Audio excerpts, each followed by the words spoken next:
the problem really that we encounter when we read through the book of Galatians, when we study it through the lens of the hypothesis that I'm postulating tonight about covenant membership being driven by ethnicity and things like that, is that in order for the Gentiles to join Israel through this method, they have to go through this man-made conversion policy. But the problem is that for Sha'ul, no such man-made conversion policy existed in Scripture. See the point? That can't be the solution to the problem in Paul's eyes because it's not scriptural. In order for the solution to be a valid solution to the problem in the first century of how does one become a covenant member, how does one become righteous, how does one become saved, in order for it to be a valid solution, Paul has to be able to locate the solution from within the existing scriptures that were given to Israel. See my point? And so Paul is going to go back through his own Bible to find the solution to the problem that the first century Jews were faced with, that the first century Gentiles were faced with. And so in Paul's eyes, conversion was not part of the solution because it was not part of Scripture. And that's what made it a big problem. What is the solution? Let's keep reading. By contrast, Sha'ul taught most assuredly that Gentiles were grafted into the remnant of Israel the same way that Avraham was counted as righteous by God in Bereshit, which is Genesis chapter 15. And what do we read there?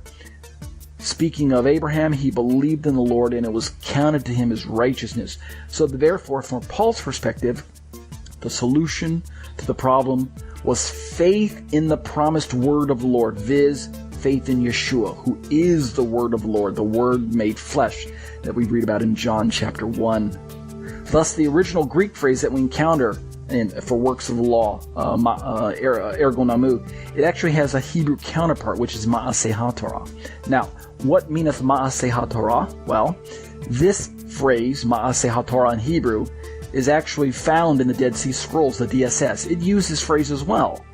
I have a footnote in my commentary at number 61 that shows that I lifted that from the Dead Sea Scrolls 4Q MMT section C 25 through 32. If you want to go back and read that on your own in English.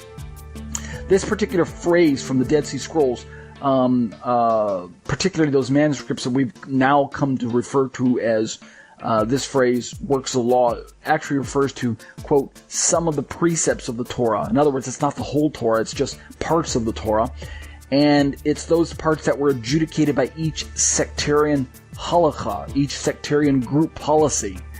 And these particular group policies were implemented by whichever various community wielded the most influence over any particular group. So that's one of the ways that works of the law shows up historically in the Dead Sea Scrolls. And that kind of helps us to form our opinion of this term, since it's otherwise noticeably absent anywhere else in the Torah. In other words, works of the law almost seems as if Paul just plucked it out of thin air. Ergo namu. What does that mean? Ergo namu. You know, it's almost like he made it up.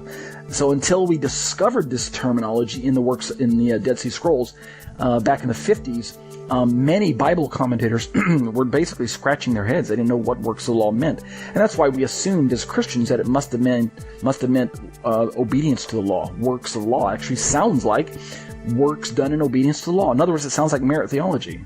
So let's keep reading.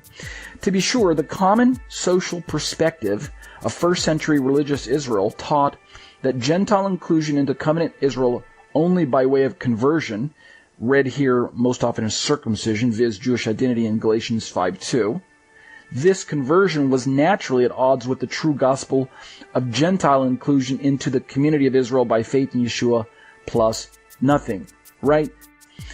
If we understand that quite likely Sha'ul's socio-religious use of the term circumcision in Galatians 5:2 is actually shorthand for, quote, the man-made ritual that sought to turn Gentiles into Jews before they could be counted as covenant members, end quote, then, in my opinion, the letter begins to make more sense Hebraically and contextually. And that, by the way, is why we focused on circumcision last week. So go back and pick up last week's podcast. Go head on out to iTunes and Google search my name, HaNaviy, my last name, HANAVIY, in iTunes, and you should be able to pull up my Galatians commentaries and listen to last week's, and you'll get a snapshot of circumcision through that light.